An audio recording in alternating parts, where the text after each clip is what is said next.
This is Lightning Power Lunch with Dave Mishkin and Greg Linnelli on Lightning Radio.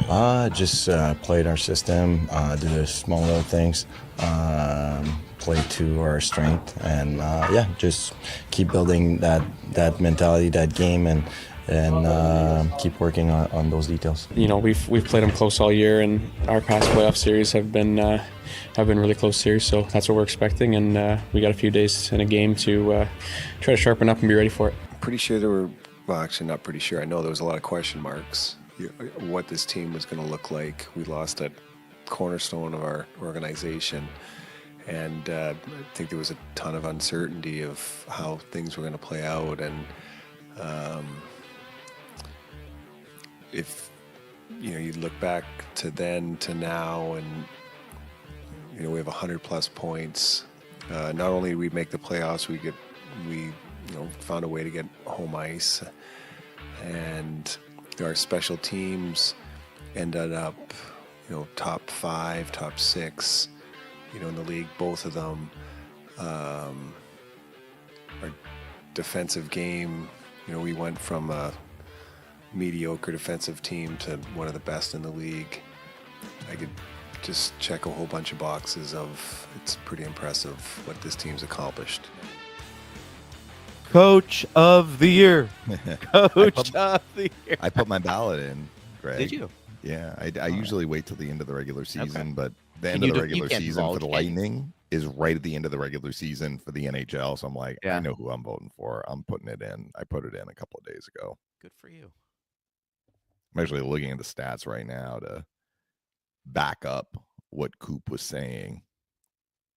I mean, that was like here. All those things we've improved it. It's kind of like, the coaching staff did a pretty good job. I mean, when he puts it that way, when you think about it, the expectations coming into the season, Steven Stamkos gone, how you're going to navigate the waters with that move. I don't think people realize how big of a deal that was internally, that you're talking about the face of that franchise and a Hall of Fame player.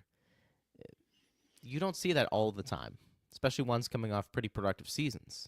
And also the narrative that the Lightning's window closing. Yes. So it was like moving Stamkos, or I shouldn't say moving Stamkos, not re-signing Stamkos, simply accelerated this closing of the window.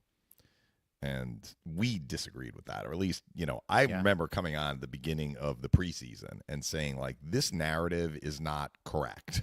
Yeah. The Lightning may not have a good year, but it's not that their window is closing. You just look at the ages of their core players. Correct. It's just false.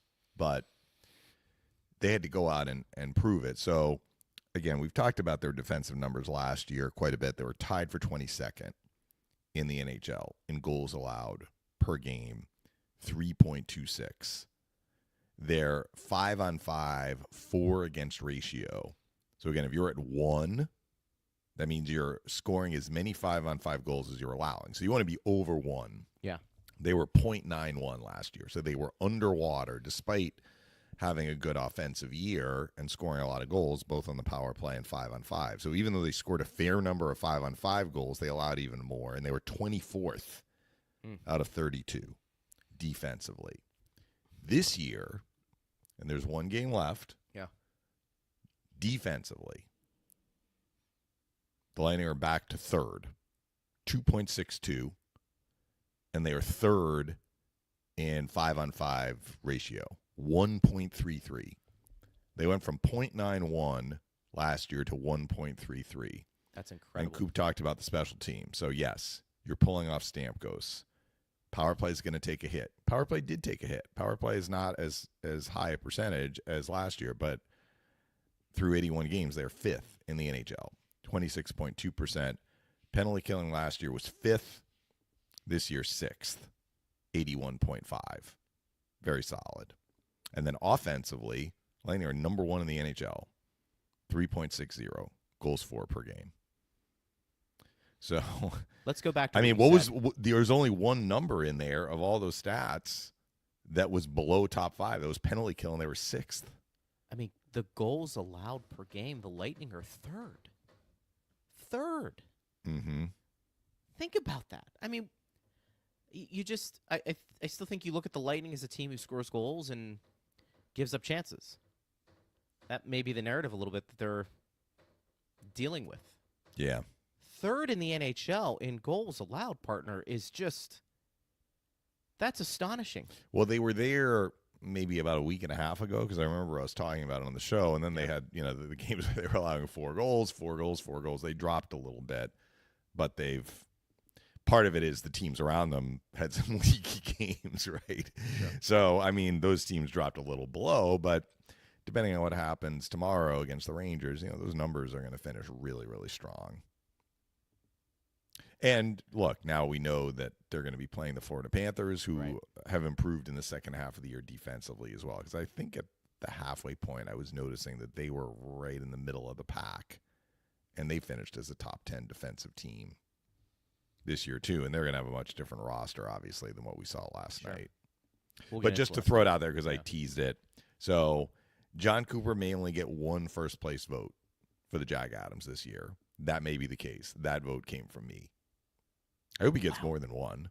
I was going to say I put him first, and it's not that Spencer Carberry and Scott O'Neill, who were my other 2 picks, didn't do a good job this year. They did, for obviously. Sure they did. Yeah. Carberry's going to win the award. I mean, I think that based on expectations, Winnipeg is going to win the President's Trophy. Has already clinched it. They've had a great year, but they were already viewed as a really good team. And they've elevated, which is why O'Neill is going to get a lot of votes. And also, it's his first full year behind the bench because Rick Bowness had a leave of absence last year, but he was the head coach. So O'Neill deserves votes for sure. Nobody expected Washington to do what the Caps have done this year, and the coach deserves a lot of credit. I am not saying that Spencer Carberry doesn't deserve to win the Coach of the Year award this year. I think we're saying he probably wins it. And I think he's going to win it. Yeah, I think he's going to win it. But part of it is just like the discussions we've had on the show and like all the commentary about like it's just not right that John Cooper is not won Coach of the Year. And this isn't some kind of like contrary vote, not in the spirit of where the vote is supposed to land. Like the vote is supposed to be this year. And this year, when we put our votes in, ends at the end of the regular season. I am voting for John Cooper because of the things we just talked about this year. Mm-hmm. They are a top 5 team in every category, penalty killing 6th. Right. Do they have as many points as Washington or Winnipeg? No. But based on where people perceive them this year, they have vastly exceeded the expectation writ large from people who cover the league. So part of it is he hasn't won it when he should have. But part of it, too, is I think he's done a hell of a job this year. Here. But I don't know if anyone else is going Let me ask you this. make that distinction. Let me ask you this. I'm going to ask you to go So back. I put Carberry second and that's Scott O'Neill third. That's fair. And nobody's going to, I think. I wasn't going to say like, well, I want John Cooper to win, therefore Spencer Carberry, I'm not even put him at 10. include him. Like that's ridiculous. Yeah, right. Spencer Carberry deserves votes, and most people are going to put him first. He 100%. Is deserving of that. If he wins it, he will have deserved to have won the award. But everything we talked about, I didn't put him first because I think Coop deserves to win the award, and that's fair. And he's earned consideration this year. Has this been John Cooper's best coaching year? I think his best coaching year was the 2019-2020 season. That's fair. Because he had to orchestrate a shift in how the team was going to play, and it was breaking some habits, and those habits had been well ensconced, if that's the right way of putting it, and he did it. He did. It was a transitional year. You look at their record in the first month. You look at their record in the second month. They were improving. They went to Sweden. They really came together as a team. They were playing better, not getting results. They had to stick with it, and then they took off. Yep, they did take off. That's fair. I like that. Yeah. I'm curious what our audience But he's done a very good job this year. So this year wasn't like he needed buy-in from the players about, we need to take some of the risk out of our game, which was his challenge in that 2019-2020 season. I think the challenge this year was just dealing with shifting personnel and having to figure out a way to improve defensively. but they've improved defensively not because Vasilevsky is no longer recovering from surgery. I mean, that was part of it. He's been healthy. But they've improved defensively because they've reduced the number of scoring chances they've allowed. Yeah. Simply put. So Vasilevsky has had to carry, and Johansson, but Vasilevsky primarily has had to handle a less heavy load. Sure. Why are they allowing fewer scoring chances? Yes, Ryan McDonough has been a part of that. So have Cirelli and Hagel with the matchups that they've had. But I think it's also been team-wide. You know, the players other than Hagel and Cirelli also get minutes, right? They are also responsible for making sure that the scoring chance number is a manageable one. It's been an incredible turnaround. A lot of players have had tremendous seasons, and we'll talk about it a little bit more on the show. Again, we are taping, and as we sit here, the last wild card is still up for grabs, partner. Columbus. So often we talk about, hey, this team is trending in the right direction. They had a great finish to the regular season. We're looking at you, Buffalo, right? Yeah, and then right. the next year, unfortunately for them, like it just doesn't come together. I don't think this is a mirage with Columbus. I think that Columbus has to figure out how to defend better, but I mean, they had a shutout last night. So, you know, maybe that is just happening. But when we look at their numbers for the year, they're just allowing too many goals. So they're going to have to figure that out. But they've got some really good young players that are just blossoming into high-end NHL players. Fantilli, Kent Johnson. I mean, Werenski's already a superstar, Sure. but he took his game to another level this year. And it's not like, you know, he has less runway in front of him than behind him. I mean, he's in the prime of his career. They have a really good coach. I mean, Dean Evison has done a hell of a job this year. He may get votes for Coach of the Year. And everything they dealt with. He's not going to get a lot of votes because, I mean, if Columbus gets in, it's going to be as the second wild card, and they will have needed some help to get in. But watch out for Columbus next year. I mean, they took a huge step forward this year. So, yes, they kept their slim hopes. It's still slim, but little less slim. I remember, was it last Thursday or Friday? We were talking about Montreal, and we're like, if Montreal wins tonight in regulation, it's over. Right. And they haven't won in regulation since then, whether it was Thursday or Friday of last week. I mean, today's Wednesday, so it's not like they played every day, but they've squeaked out a couple of points where they, you know, lost in overtime and lost in the shootout. So now they just need 1 point. Right. Not only they only need 1 point, Columbus needs to win in regulation. Yeah. They needed to win their last two games, the Blue Jackets, in regulation. Well, they won in regulation last night. So the teams don't play on the same night. So Montreal plays tonight, last game of the regular season, home against Carolina. Normally we would say that's a tough matchup. Carolina's locked in as the second seed. How seriously are the Hurricanes going to take this game, both in terms of the lineup they field and just the intensity with which they play? This game means everything to Montreal. Everything. But the game the other night meant everything to Montreal, and Chicago got them. Chicago rallied from 2-0 down, ended up winning in a shootout. So if Montreal fails to get a point tonight, Columbus with a regulation win tomorrow, home against the Islanders, will get the second wild card. As great as the Canadians have been, and they've been great coming out of the Four Nations, this would be a devastating collapse in the last week or week and a half of the regular season because they had it. They've had it. They still have it. They need a point. That's it. This is where we talk about the pressure, right? Right. Like when Montreal was kind of like, we're kind of out of it. Let's just go play, right? And then they started getting wins, catching teams, feeling good about themselves. They had that 6-game winning streak. I remember they had the back-to-back at Ottawa, at Toronto. That was when we were talking about they just needed a regulation win. Right. And Ottawa spanked them. They haven't won a game since. And it's like they're so close, right? But this is when the pressure, they feel all the pressure right now. Carolina has no pressure tonight. Carolina plays a certain way, so you wonder whoever's in the lineup, they're going to generate shots. They're going to play hard. You're right. I mean, you sit, assuming they do, some key guys in that lineup. That's going to affect how things go. If they can, right? Against the cap, they can't really do sure. a lot. Maybe Carolina's in the same boat. Montreal, maybe, the can play off the crowd, but they also could be tight.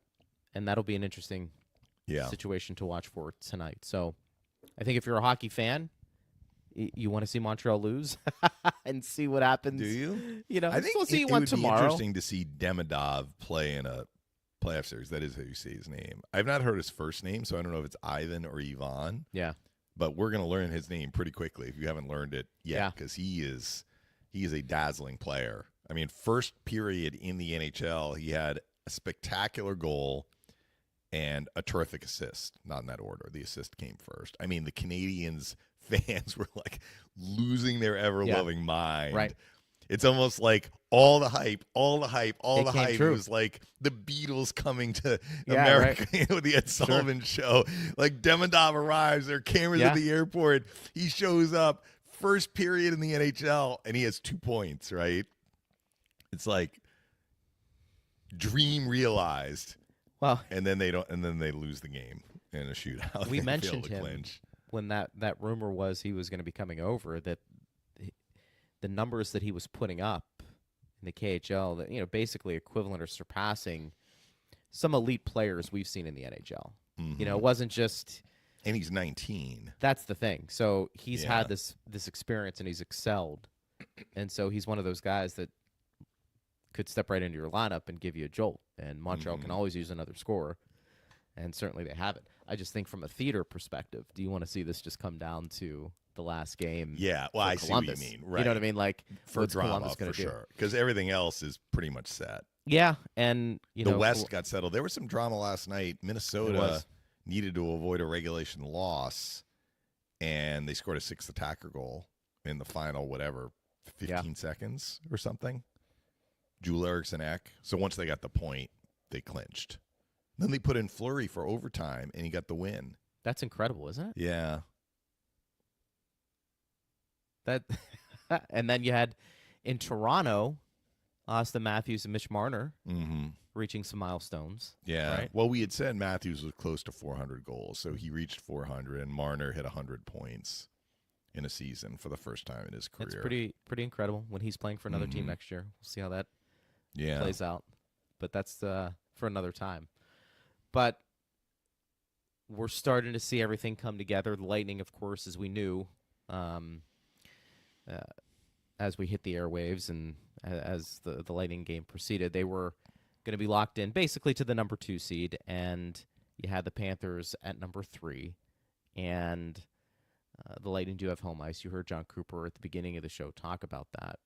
Does that give them the advantage? I don't know. I think for the Lightning, it's more about, at this point, can we get as healthy as possible heading into that first game? Took a cheap shot from Puljujärvi last night, so they lost another player to injury. Right.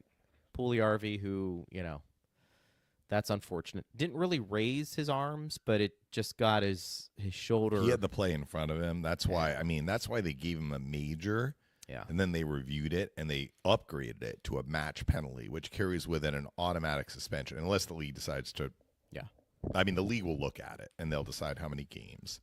So he will be suspended in all likelihood, and he will be suspended in the playoffs. Right. But I don't think that he was slated to play in the playoffs. No. So what do they care? In many ways. Well, maybe he would have played in the playoffs if the Panthers start sustaining injuries, but how many games is he going to get, right? Correct.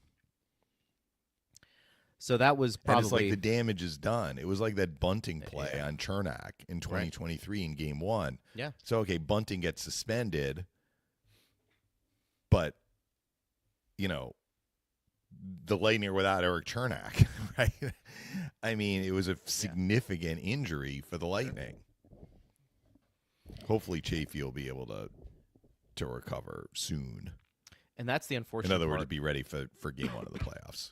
That's the unfortunate part about the Lightning season here towards the end. Maybe the only blemish is the fact that they've sustained some injuries here. You know, Bjorkstrand, Chafee, you know, Glendening was skating though, right? So it looks like maybe we'll see how that plays out. But Radish was back. Good to see. He scored That was a goal. good. Yeah. And you know what? It was good to see him score from that spot at the left face-off circle. I know it was a 5-on-3. I also know the pass came from a different spot.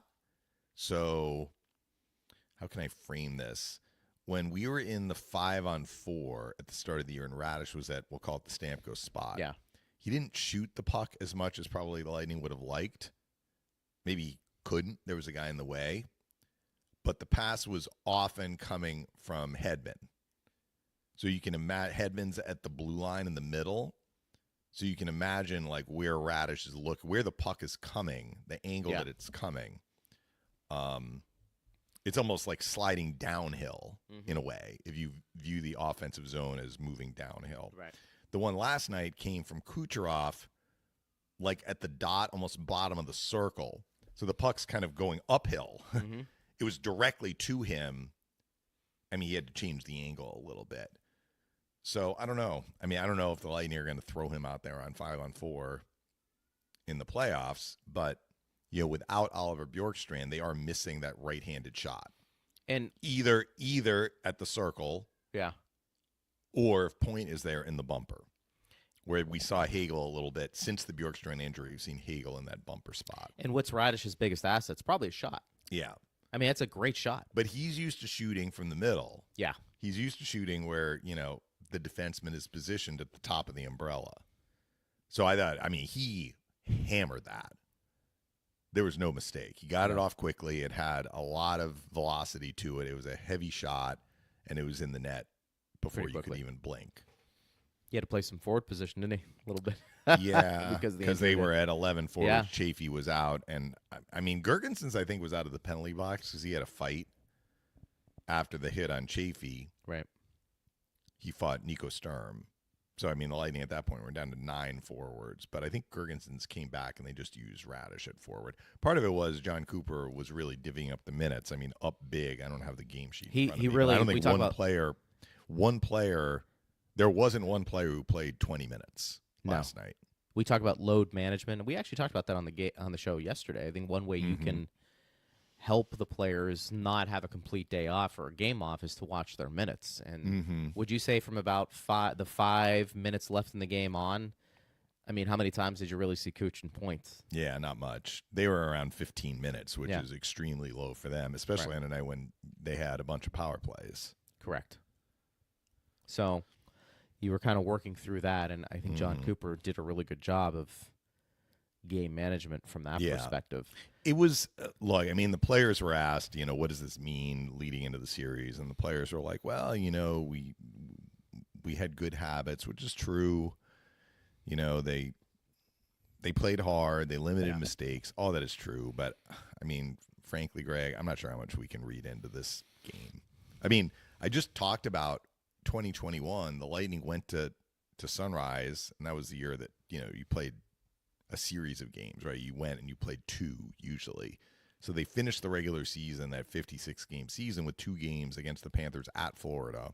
The teams were going to meet in the first round, and the Lightning, I think they needed to win one of the 2 to get home ice. They lost both, and I think one for sure was in blowout fashion. And it didn't matter. They started the series, and the Lightning won the first 2 in Sunrise. Right.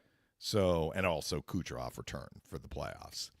But, in a way, the Panthers are getting a bunch of guys, not back, but they're going to be playing when the teams meet for game 1 at Amalie Arena.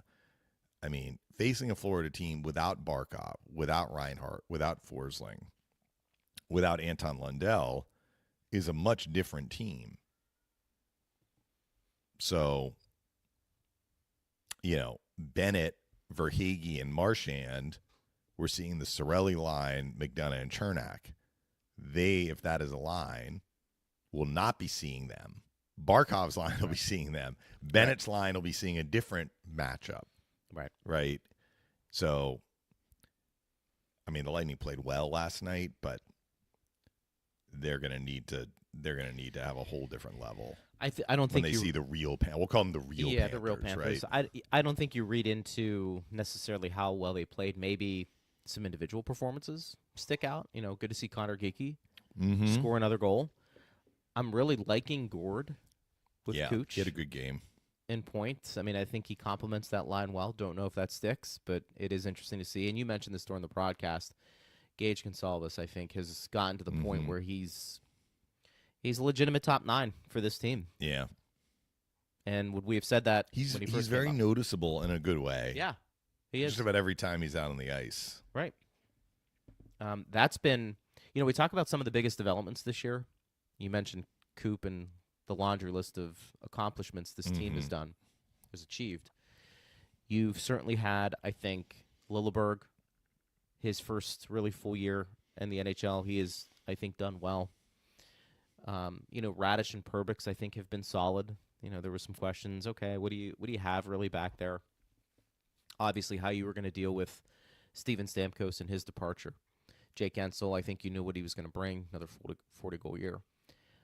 I think the development of Gage Gonsalves, and even to a lesser extent the younger players on this team, has been noticeable.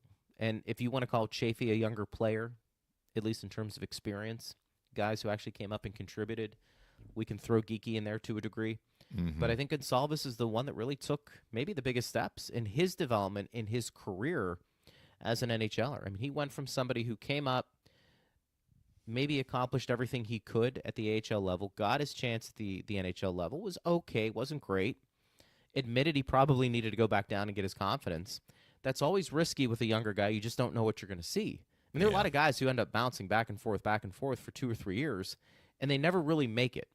Barry Boulay probably comes to mind as a guy that you're always talking about, but when he does get that chance to play at the NHL level, you're like, I don't know. I don't know what I have there.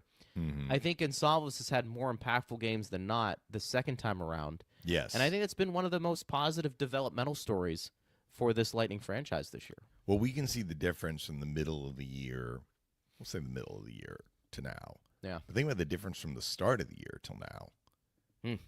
I mean, the Lightning were not, maybe they were hopeful, but I don't know if they could have predicted that the Gage Gonsalves that we saw in the preseason, where like he was one of the players in contention to make the team on the opening night roster, and they got hurt. But the guy that we saw in the preseason does not really resemble the guy that we're seeing now. Yeah. And could the Lightning have predicted that he would be playing the way that he is playing now? And it's not just like a game or two. I mean, you can see that his game has grown gradually and steadily since the second recall. So he was hurt. He started the year in Syracuse. He got recalled. He had a couple of, maybe more than a couple of really good games. Then he kind of plateaued, dipped a little bit. They sent him back down. He kind of got rejuvenated, right? He played a lot. He was having success. He came back up, and he has been fantastic. But not only has he been fantastic, he has continued to trend in the right direction over the course of the last couple of months. It's been fun to watch. Yeah. And you don't necessarily always get that. But you don't. No, you're absolutely right. For the Lightning, how many players have we seen spend 2-3 years in the minors? Yeah. They're being developed. They haven't kind of figured it out yet to get the call up, because some players come up sooner. Some players only spend a year in the minors, half a year in the minors. Anthony Cirelli, right? Yeah. Eric Chernak spent 1 year in the minors. Shortly into his second year, he came up. He stayed up. Other players, it takes longer. And sometimes when it takes longer, they never really establish themselves. And, Barry Boulay is a little bit of a different example, because he was such a dominant player and still is at the AHL level, and just couldn't make that transition based on maybe his size and his skating, which improved, but not to the point where he could carve out a place for himself. At least in a top the 6 NHL. role. Sorry? I said at least in a top 6 role. At least in a top 6 role. His skills, that's where you look at him. But, I think there were questions like, would this be the year for Gonsalves? I think during the start of training camp, we were like, this is it for Gonsalves. Like, this is the year where he has to show them, I'm ready. And I think he showed them in preseason. I think if he hadn't gotten hurt, he very well may have started the year in the NHL. But the way he is playing now, like, it's a no-brainer. No-brainer. He's been great. Like, if the Lightning had seen that guy in preseason, he would have been one of the first guys to secure a spot of the open spots. For sure. But I mean, that's unreasonable to expect. He needed to get his reps in the NHL, but now he's like, okay, I can hang here.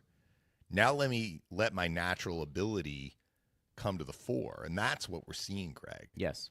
We can see how he can skate. We can see how he can win puck battles. We can see how he can facilitate and make plays. He's been an assist guy mostly in the AHL, but he can shoot too.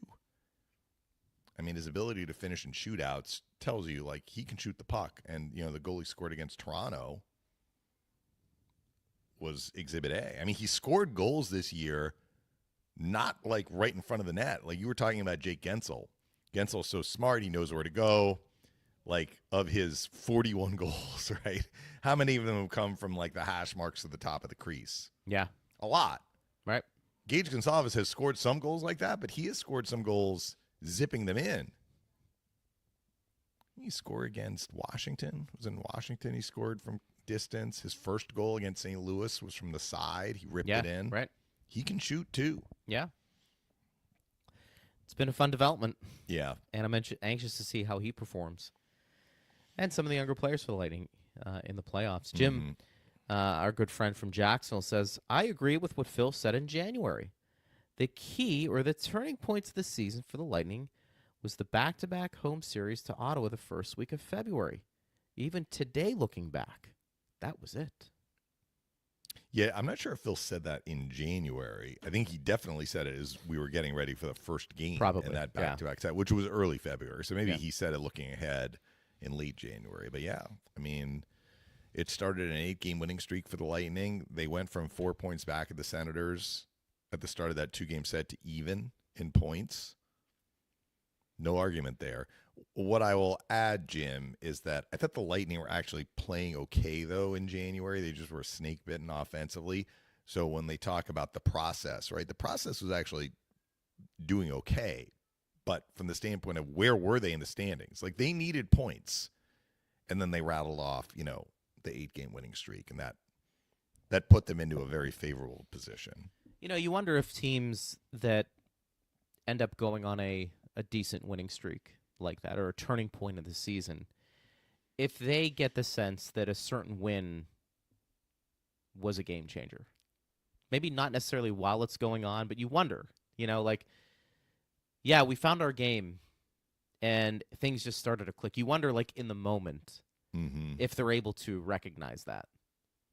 And, you know, maybe not, because you still have to go out and win games. But you often see that with teams, that the defining moment of the season, it happened when this player blocked a shot or this player scored that overtime goal.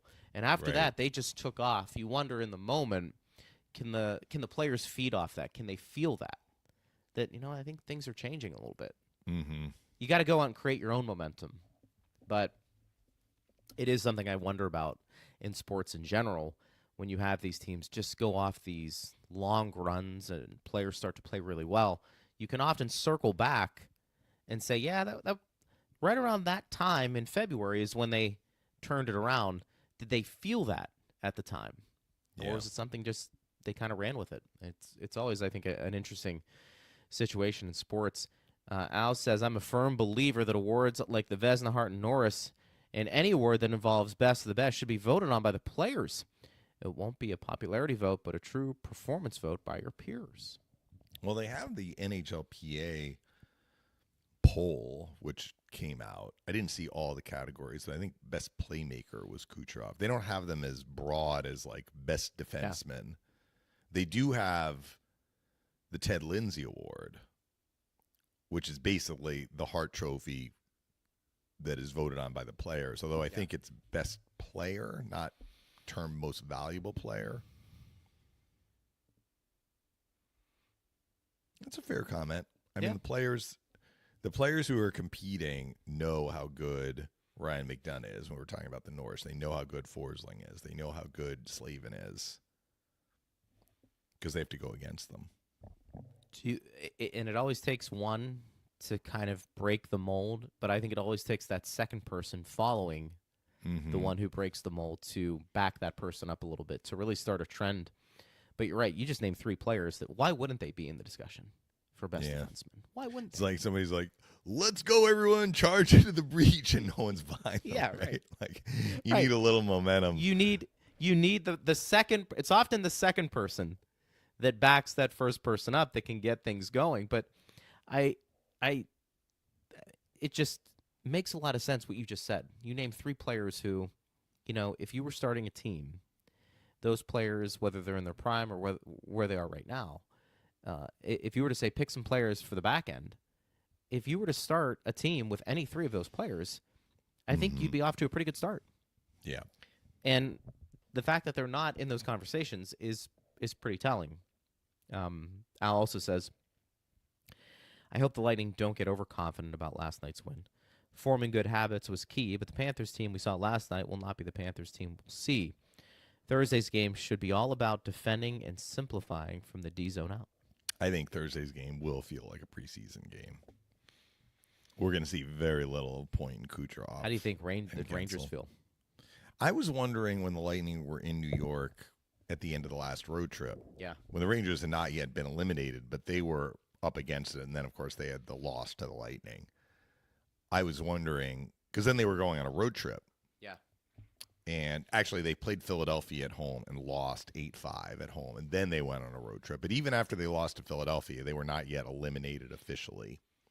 So they got eliminated on the road trip. This is their final game of the season, their final home game of the season, and they are eliminated. And I wondered what the atmosphere would be like in the crowd. And I'm still curious. Or they kind of just acknowledge the team that, where we were at the midway point, we actually made a run when it looked like we were dead in the water. Right. And we appreciate that. Or this was just a horrific season, way under expectations, and we're booing you off the ice. I don't know. That's for the Rangers management to figure out. Hard to believe you go from where you were last year to this year and feel like maybe you're on that downward trajectory. Maybe you are. It's hard to believe. I mean, look, I've said, some of their main guys are getting a little long in the tooth. Kreider, Zibanejad, they played a lot too. But, I mean, Panarin's not long in the tooth. Adam Fox is not long in the tooth. K'Andre Miller's in the prime of his career, as is Shesterkin. Shesterkin's a year younger than Vasilevsky. Yeah. JT Miller. Like, the JT Miller pickup should help the Rangers. Right. I know they gave up some years because they moved Hedl, who's younger than Miller.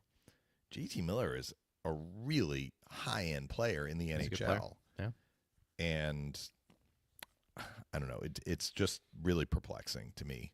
Trocheck's in his 30s, but I think he's in his early 30s. That got a lot of good hockey ahead of him. That has the feel of a team that's going to need to make some changes, I think, in the offseason. Something is off there. Yeah, something is off. Yeah, and it's hard to say chemistry because last year chemistry wasn't a problem with many of the same players.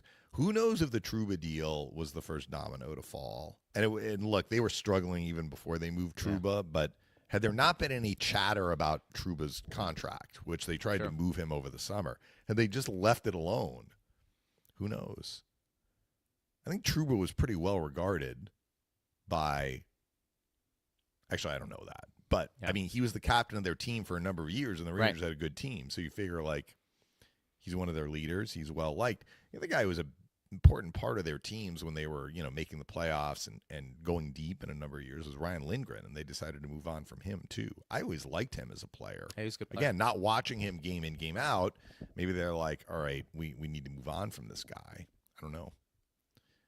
Some bold moves made by management, but all those bold moves happened once the season had already started and was underway. Yeah. And things weren't working for them. New York's problem? Maybe you'll find out when you get there and ask around. Yeah, more. we'll Who see. knows? But I don't expect much intensity out of that game. Lightning are just going to try and cross their fingers and get through that game without any more injuries. And I would be beyond shocked if Vasilevsky gets the game. The only way Vasilevsky plays is if, like, he says, I want this game on Thursday before our series starts, and we've heard maybe Sunday, maybe Monday. So he played last night. Last night was Tuesday. Maybe he doesn't want that many days off.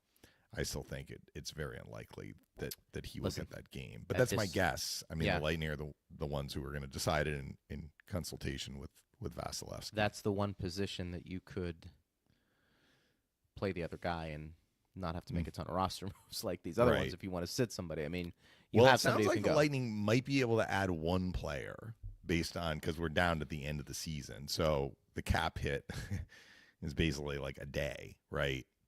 So if you can add one player and rest a player, assuming they aren't going to play short, who would you sit out?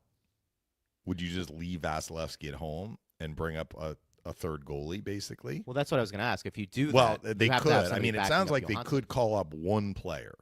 So you could do the goalie call up and just leave Vasi at home, or bring Vasi and have him back up. So he's part of the team, but he's not playing. I mean, I think I would just leave him at or home. call up a different player. Maybe you're like, you had mentioned McDonough. Maybe we give Ryan McDonough the game off. I think unless there's somebody really banged up that you need to sit and bring up a player from Syracuse, I would probably just bring up a goaltender, keep Vasi at home. Yeah, so you'd load manage Vasi, but would load manage not Vasi. one of the other position players. I'd load manage him. You know, if he's not close to 100% come playoff time, because, you decided to get him on a plane and get up to New York and fly back. I just think, why, if you don't have to? You want to get that guy as close to 100% as possible. Yeah. I think. We've seen it before. I remember in the 56-game season, the Lightning had a trip to Detroit, maybe. And again, it was like you played 2 games, and they just left Vasilevsky at home. He didn't even make the trip. It must have been near the end of the season or something. That one sticks out. Let's see. Johansson ended up getting a few more games here at the end. You and I remember we were kind of talking, how many games would he get? And well, he got the Buffalo games, and I think he's going to get this Rangers game tomorrow. If it were me, I think asking Vasilevsky to go up on an airplane and back up is not going to affect his health. So you're going to be asking a lot of Ryan McDonough. You're going to be asking a lot of Victor Hedman. You're going to be asking a lot of Nikita Kucherov, Braden Point. This is what Paul Maurice did, right? He kind of just take the game. If there's a way for the Lightning to call up a player and rest, and I'm not suggesting they just leave them at home. Maybe they come, but they get the day off, right? We'll see. We'll find out when we go to the airport. Not that I count players as I'm walking to the back of the plane, but we'll find out. We'll find out tomorrow. They are scheduled to have a skate, so we'll see. We'll see if they call up somebody. It's not as difficult to get from Syracuse to New York City, certainly. Good point. Rest them. I don't know if the Crunch are at home or not, but I guess I don't think they play till the weekend. So they got to play tonight. They got to be coming up on the playoffs too. So. Yeah, they're wrapping up their season. Crunch play tonight. Are they at home? At Hershey. So they'll probably come home after that game, and then on the road this weekend. Where are they this weekend? This is real-time communication. This is real-time texting. Come on, Steve, type faster. Well, we know magic number is 1. Yeah. Ding, ding, ding. So if they're going from Hershey to some other destination, then it may be a little bit more difficult to get a player tomorrow, because it would be day of. They would bring the player in. So they just have the one day. You just go to Johansson and say, there's no backup. You're in the net regardless. It was like the old days when Chief was playing. Chief was like, I got injured at Utica and then home against Utica. So Utica is also in New York. So they could theoretically, fly in a player from Utica to New York City in time for the game. We'll see. I did read that, though. I think Eric had it in his article that Puckpedia had them with enough room that they could probably add a player.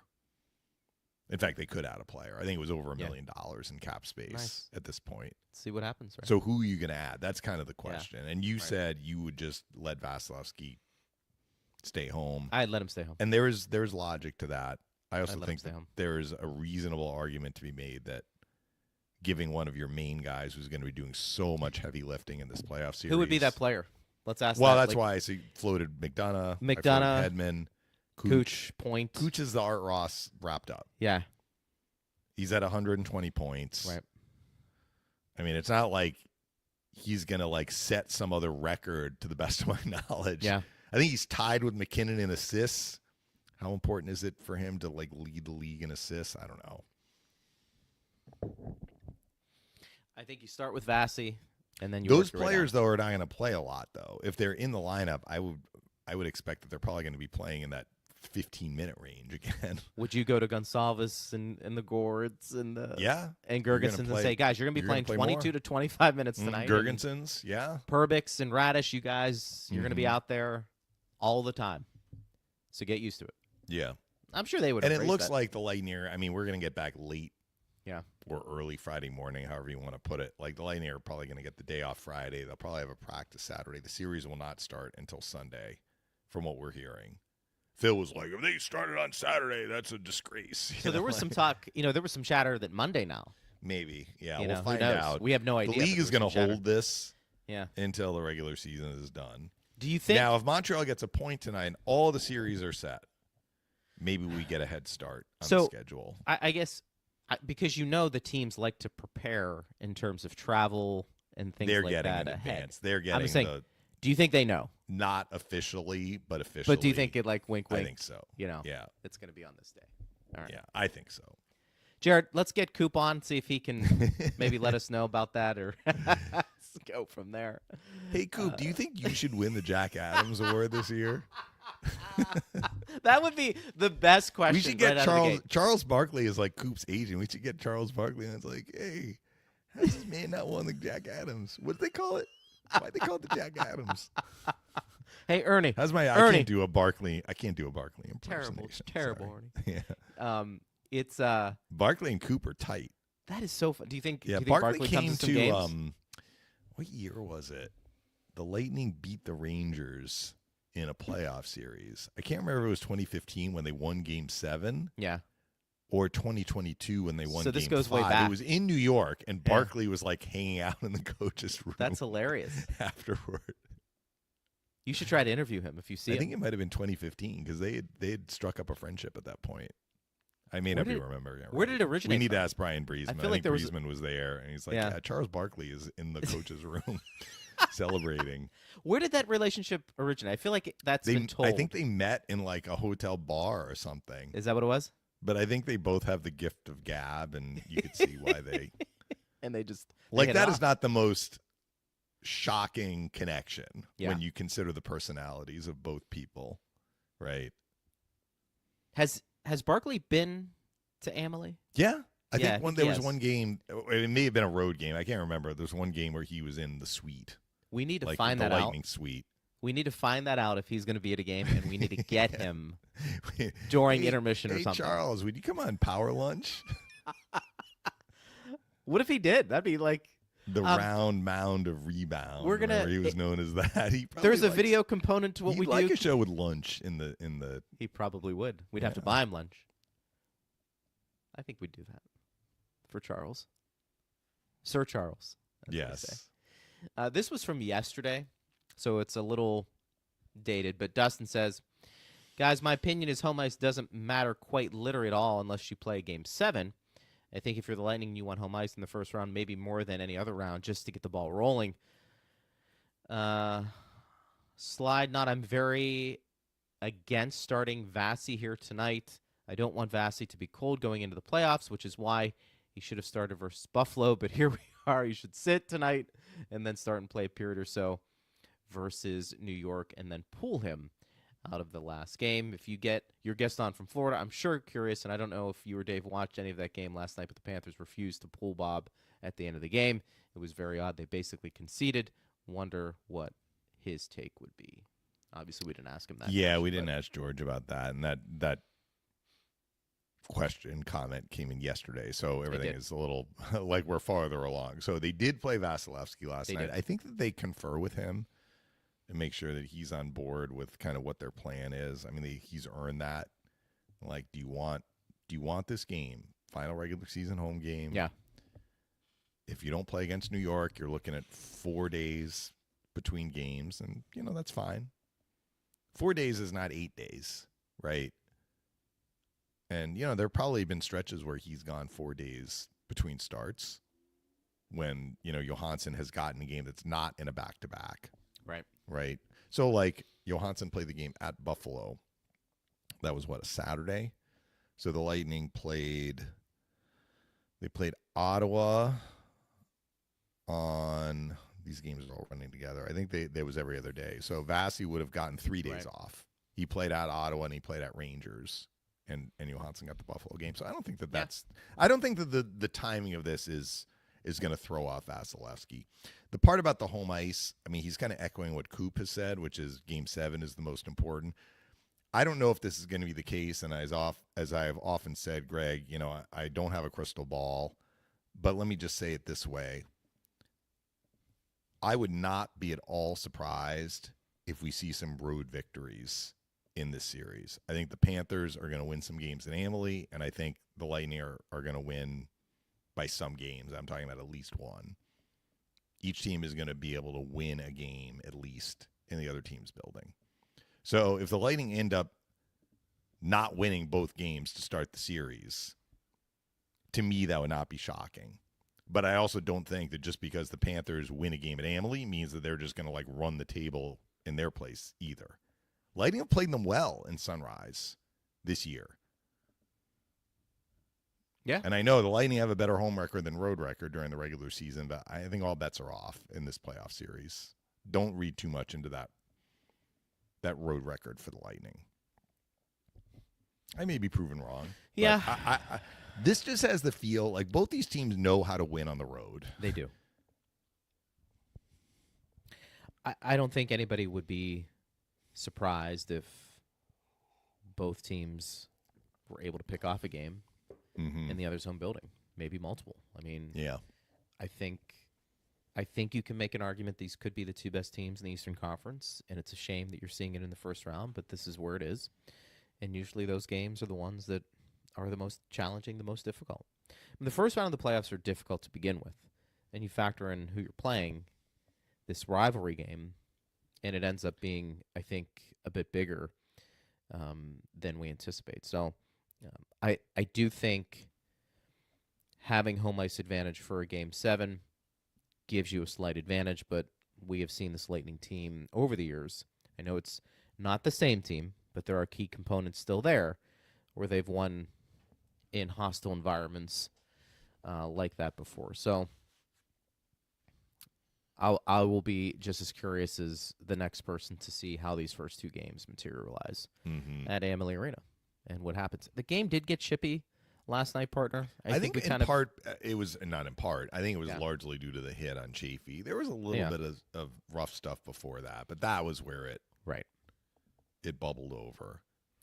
And I'm not sure. Like, I was actually riding down the escalator, and a fan came up to me and do you think they told Puljujärvi to take a run at Chafee? I don't think it happens that way. I think Puljujärvi. I mean, it was a bad play. That's why he got a match penalty. Yeah. But it's not like you go out there and you're like, okay, I got this guy in my sights, and I'm going to take a run at him, 10 seconds before it happens. I think it happens in the blink of an eye, but he didn't take steps to avoid dishing out a hit that was going to result in an injury.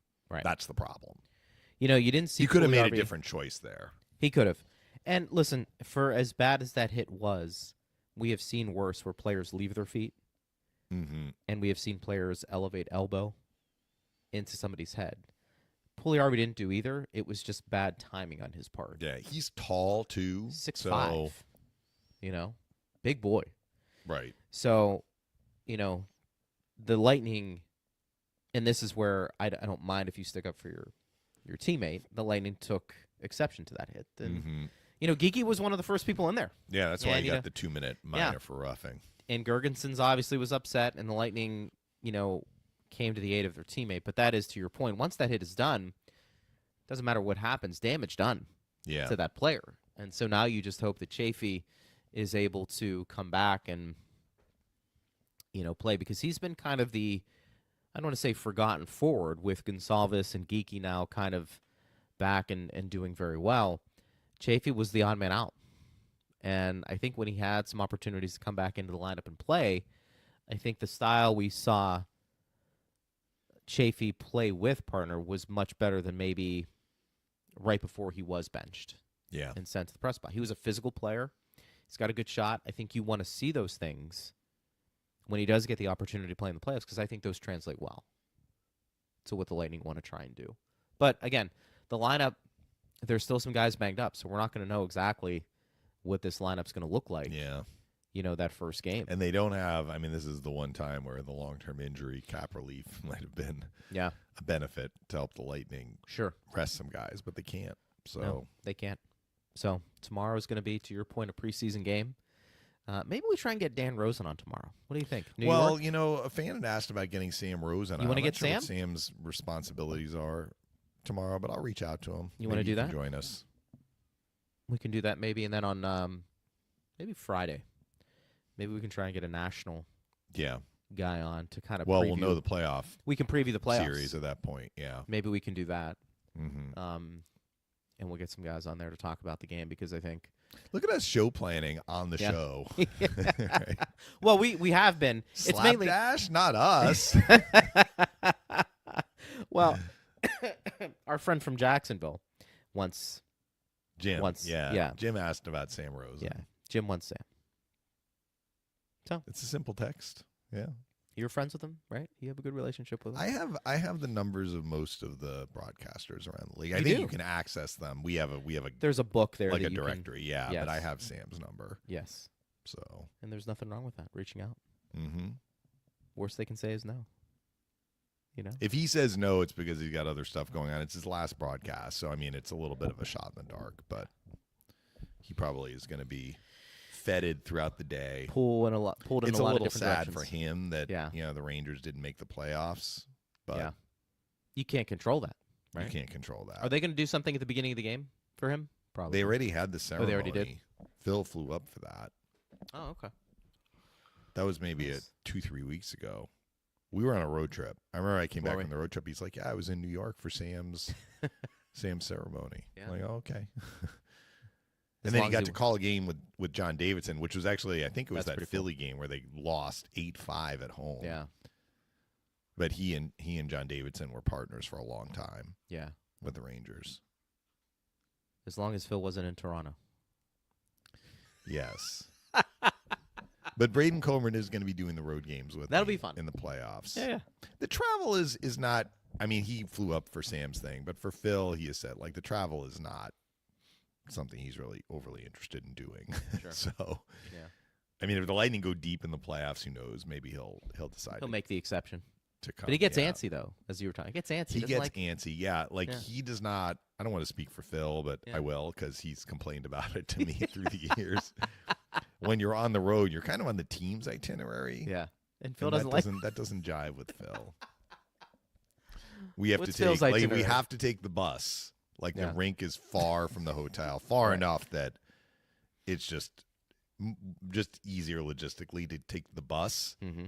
Like the broadcasters, we are instructed to take the first bus. There are 2 buses, so we get on the early bus. Where there are only a handful of players. The ones that like to get there really early means we get there really early. Phil's like, I'm here earlier at the ring than when I played. I didn't get here this early when I played. What are we doing? And so I think that's just part of it. That was great. Sitting around being idle is not to Phil's liking. Where were you when there's downtime on the road? There is. You got on one of those where the guy that was in Denver. So we stayed in downtown Denver for the 22 final. So game 1. So it was walkable, but it was a fairly long walk. So at that point he was like, we are not taking the early bus, because he had been through the earlier rounds, right? So he's like, we're close enough. We are not taking the bus. So we walked for game 1. It was a long walk. How long? A couple miles? I don't know how. It was like a 35 minute walk. No, it was, summer, right? It was June. So the weather was fine.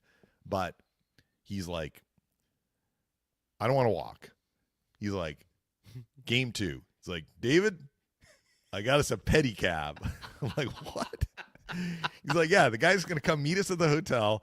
So it was like 8 o'clock Eastern face-off in Stanley Cup final in Denver time. It was 6 o'clock. Warm-up's at 5:30. He's like, he's meeting us at 4:45.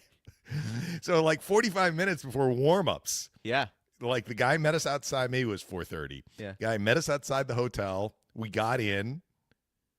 Like if it hadn't been Phil, it might have been kind of romantic, right? Like you're sharing a little, That's right. 2-seater.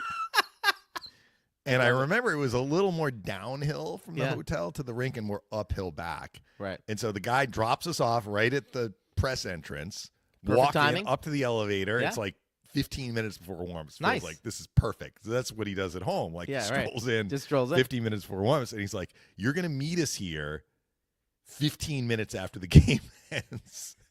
So sure enough, that was the game the Lightning got blown out. Yeah. Like 8-0 in game 2. Yeah. So we got it. We had a short post game. We took the elevator down. There he was. He was waiting for you. And so he had to ride uphill back to the hotel. So he's like, at that point, it was 2-0 Colorado. He's like, if we're coming back for game 5, give me your number. So for game 5, we did the same thing. It worked out well. We would have had it set for game 7 had the Lightning been able to extend the series. That's so great, that's a how great Phil story. rolls. But not every city has these petty But it was cabs, efficient. right? It was efficient, right? You could do Uber, but I mean, like, for example, for the Panthers, we usually stay in Fort Lauderdale, not in Sunrise. And I mean, that's a hike. And in fact, the team gets a police escort. Right. So, I mean, you're avoiding traffic. Like, if you waited for an Uber, you are running the risk of getting there late, basically, for the game. So there, you pretty much have to take the bus, which may have been a vote against going to Sunrise for this series.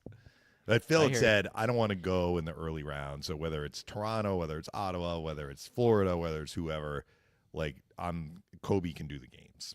So Phil will be at home with me, and Braden Coburn will be with me on the road, which is one reason why Kobe did the game on Sunday. Yes. It was his first broadcast with me this year. Get some reps. Get some reps. For crunch time. We ran over a little bit sharing that story, but that was a good story. Yeah. All right. Well, we'll talk tomorrow. Safe travels to New York. Thank you. And we'll talk about the game. And thanks to Steve Ersnick and Jared Johnson for helping with this broadcast. I'm Greg Linnelli. We'll be with you again tomorrow, noon to 1, talking about the last regular season game, Lightning and Rangers. And you're listening to it all right here on Lightning Radio.